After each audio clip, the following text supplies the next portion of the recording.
की कोशिश की गई है। इस मामले में फौरन जैसे ही IBN7 ने इस खबर को दिखाना शुरू किया है, जैसे इन तस्वीरों को अपने दर्शकों को दिखाना शुरू किया है, फौरन यूपी पुलिस ने इस मामले में कार्रवाई की है और इसके लिए हमें यूपी पुलिस की तारीफ भी करनी पड़ेगी, क्योंकि इस मामले में एक नजीर पेश करने की कोशिश की गई है, एक उदाहरण पेश करने की कोशिश की गई है कि ताकि जो दूसरे पुलिस वाले हैं जो इस तरह की मेंटालिटी रखते हैं, उनका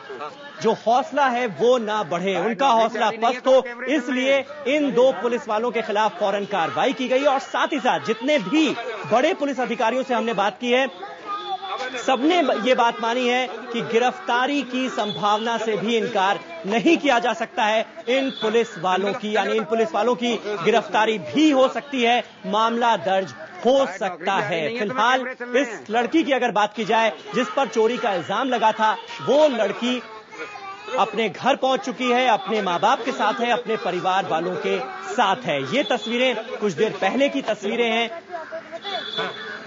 जिसमें दो पुलिस वाले 6 साल की इस मासूम बच्ची को पीटते हुए नजर आ रहे हैं, बाल नोचते हुए नजर आ रहे हैं, यहां तक कि उसका कान पकड़कर उठा लिया जाता है। वहशियाना हरकत किस अंदाज में होती है, सब कुछ बयां किया इन तस्वीरों ने, क्योंकि कैमरा कभी झूठ नहीं बोलता, तस्वीरें कभी झूठ नहीं बोलती और यही वजह है कि इन तस्वीरों के IBN7 के कैमरे के सामने आने के बाद और IBN7 पर दिखाए जाने के बाद फौरन यूपी पुलिस ने इस मामले में कार्रवाई की है और साथ ही साथ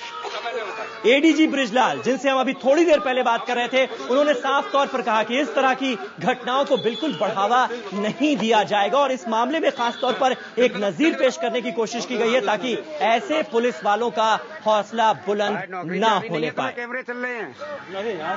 मनोज राजन त्रिपाठी और शलभ मणि त्रिपाठी हमारे दो संवाददाता लगातार इस खबर पर हमें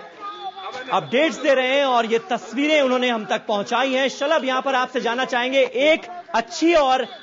बात यहां पर नजर आती है कि यूपी पुलिस ने फौरन कार्रवाई की है और एक मिसाल पेश करने की कोशिश की गई है। जैसे ही IBN7 पर ये तस्वीरें चली, इन तस्वीरों को हमने दिखाया, फौरन कार्रवाई की गई, ये बात तो कहनी पड़ेगी।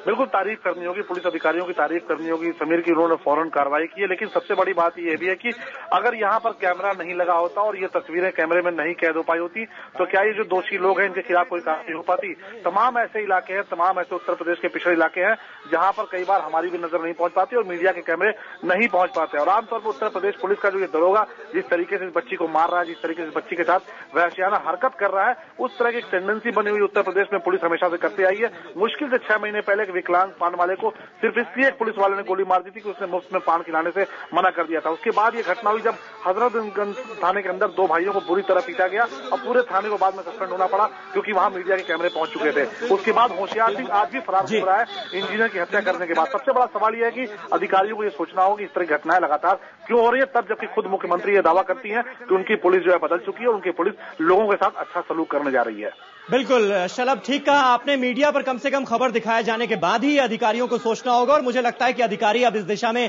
सोच भी रहे हैं, भले भी वो ऐसा मीडिया के डर से क्यों ना कर रहे हो, लेकिन कम से कम एक अच्छी बात यह है कि अधिकारी ऐसा कर रहे हैं और इस मामले में एक नजीर पेश करने की कोशिश की गई है। फौरन पुलिस वालों के खिलाफ कार्रवाई की गई है। IBN7 पर जैसे ही ये तस्वीरें चली, जैसे ही ये खबर हमने दिखाई